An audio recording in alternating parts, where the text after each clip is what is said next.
Hey, good morning, Mountain and beyond. It is Batman Mug Kona Coffee time, which means it is Mondays on the Mountain with your host, Pastor Ken.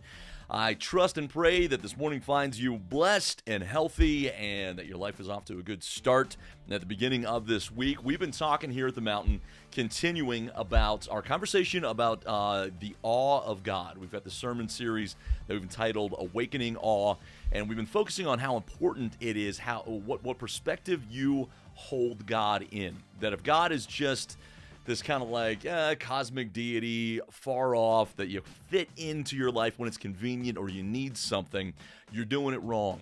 All right, the God of the Bible is an all-consuming fire. He is a God that demands all, that by his nature consumes all.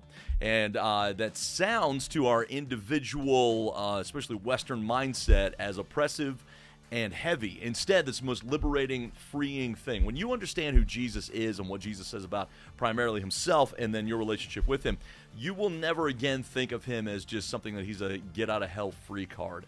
He becomes the driving force in your life that you're so excited you get to play in the playground that he's unfurled in front of you. So that's been my intent, is to focus us like a laser on this truth, and that everything comes from that. We've been spending a lot of time talking about the fear of the Lord and how easy it is, especially in our culture, to misinterpret fear. That I think fear is rampant.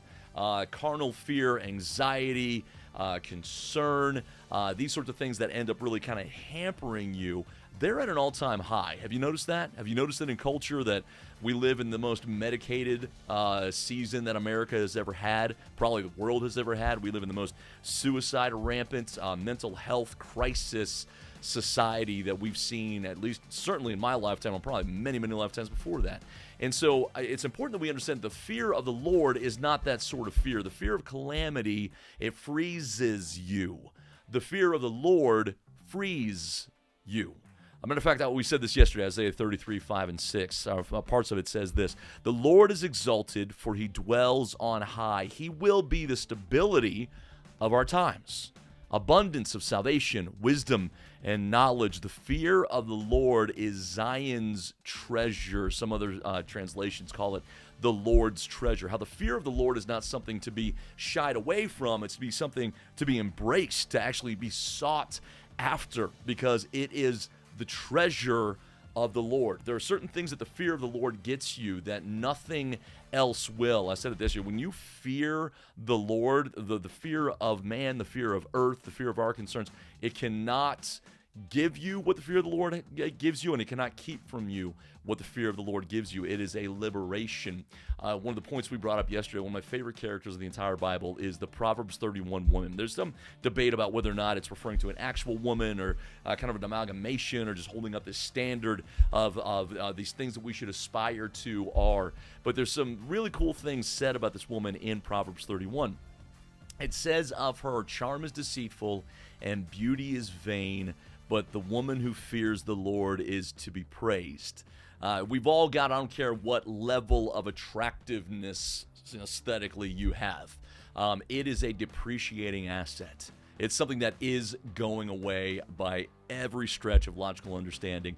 But those of us who fear the Lord, now that's something that lasts. Now, earlier in that book, it says this of the Proverbs 31 woman. It says she's clothed in dignity and she laughs at the days to come.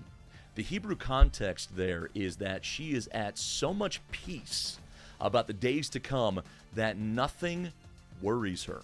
Nothing concerns her. Nothing causes her sleepless nights. Nothing causes her to run to other vices and distraction. She can literally say, come what may, I'm good, because I am a person who fears the Lord. When you fear the Lord, when you stand in awe of the Lord, you will fear nothing else.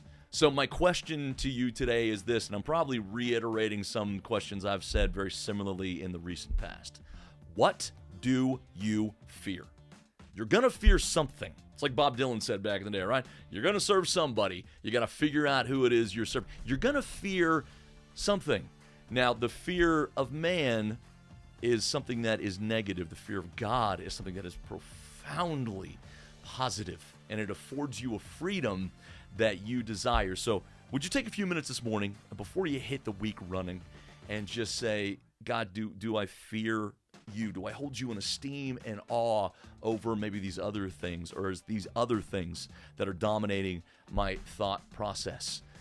You are going to want to answer that question. You're going to live on one side of that equation, but you will live on one side of it. I've chosen to live here. I choose to develop this. I choose to repent where maybe my fear of the future, my fear of what people think about me, my fear of physical maladies, all these things, they can overpower. Those are legitimate fears. They can overpower what I think about God. Guess what? I'm in the wrong. I want to develop this. And when I develop this well, this fades and I believe ends up going away to the point where we can laugh at the days to come. So answer that with me today, would you? Who is it that you fear? What is it that you fear?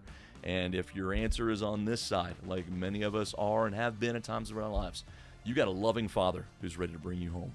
So I love you, church. I love you beyond the church. I hope you have a great week. I'm praying for you this week. For those of you I'll see on Sunday, I'm looking forward to it. For those of you I'm not, I love you anyway. God bless.